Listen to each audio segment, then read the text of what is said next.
আসসালামু আলাইকুম। ভিডিওটি মনোযোগ সহকারে দেখুন।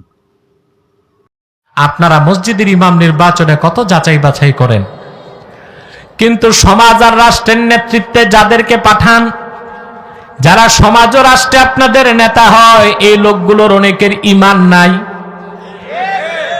নামাজ নাই, হালাল কামাই নাই, চোর চামার বদমাশ মুনাফেক। আমাদের অধিকাংশ রাজনৈতিক দলের নেতারাই মুনাফেক।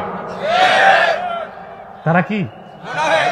অথচ কোরআন আমাদের শিক্ষা দিচ্ছে, আমাদের নেতা যারা হবে, নেতৃত্বদার যারা দিবে, প্রথম হতে হবে ইমানদার, তারপর হতে হবে নামাজি, তারপর হতে হবে যাকাত ভিত্তিক অর্থনীতিতে বিশ্বাসী।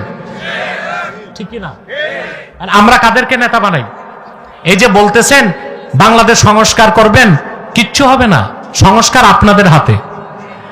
ডক্টর ইউনূসের হাতে কোনো সংস্কার নেই। ও তো বুড়া মানুষ, ৮৬ বছর বয়স। বেশি প্রেসার দিবেন, লোকটা হার্ট অ্যাটাক করবে, লাইফ সাপোর্ট লাগবে।